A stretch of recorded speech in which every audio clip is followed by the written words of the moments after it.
Hello, welcome to Complete Chiropractic Healthcare and the website of Dr. Greg Arnold, www.pitchingdoc.com. Today we're going to be discussing my November 17th, 2015 newsletter, The Evolution of Noah Syndergaard. And underneath the date, there is a hyperlink to a PDF that'll pull up a document. Usually it's a little bit easier to read.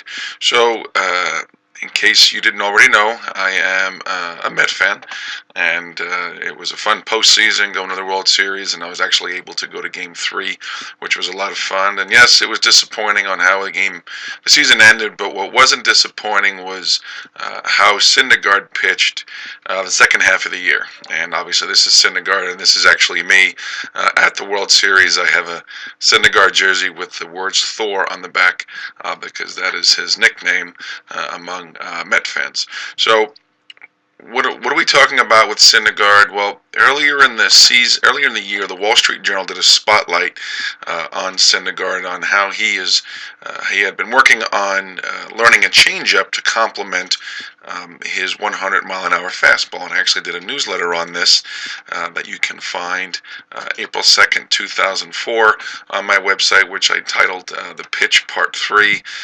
And it's just a continued highlight on the benefits of learning a changeup, no matter how hard you throw. It's not about how hard your fastball is. It's about how hard your fastball is in relation to your changeup. So it's a very good article on the need for even throwing as hard as he does, that he could become an even better pitcher if he learns the changeup. Well, a recent article in New York Newsday kind of talks about how the evolution is nearly complete, and what he had talked about was the biggest sentence that he used, where he just said, you know what, I've just learned how to pitch. And if you click on the hyperlink, it'll actually pull up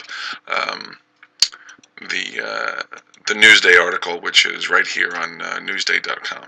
So, well, what does that mean when he learned to pitch? He learned how to upset the hitter's timing. And as Warren Spahn, who was a 13-time 20-game winner, he said, hitting is timing, pitching is upsetting timing. And that's what pitching is all about, getting the hitter to not time your pitches. So what did that mean for Syndergaard? Well, that meant learning an 88 to a 90-mile-an-hour changeup that would complement his 98 to 100-mile fastball. So when you think, well, how can the hitters be ahead of a 90-mile-an-hour fastball? Well, if they're seeing 100, 90 is a lot slower, as long as the arm speed and the delivery is consistent. So not only did he learn the changeup, but he learned to have confidence in it and to actually throw it when he was behind in the count. He says, I think every time I fell behind in the count, I was able to locate either a changeup or a curveball for a strike. So that's something that gives me a lot of confidence. And the word confidence is what really underscores the success of throwing an effective changeup. Is it's really mind over matter in terms of learning how to have confidence in the pitch, and to know that you're going to throw it in a location and at a velocity that the hitter is not going to be able to time correctly. So to me, it's the second most important pitch that you need to learn after throwing a consistent fastball for strikes on the corners. Now, how do you properly hold a changeup and when do you throw it? Those are two things that are commonly incorrectly taught by coaches. They teach a grip that doesn't effectively slow the ball down enough, and then they teach kids to throw the changeup at the wrong time in the count. And this is where my baseball video library comes in.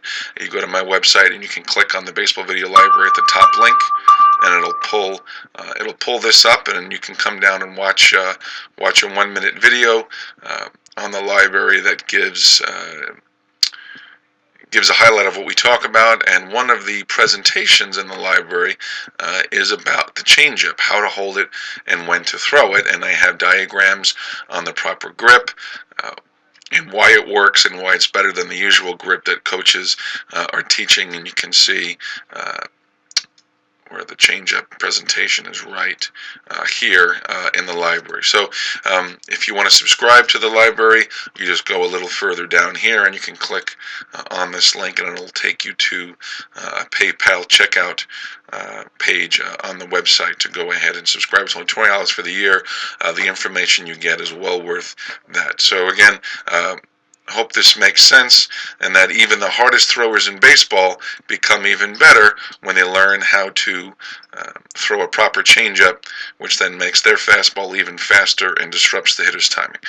So if you have any questions about this newsletter or anything in general, you can email me or call me. Go to my website, www.pitchingdoc.com. Thank you.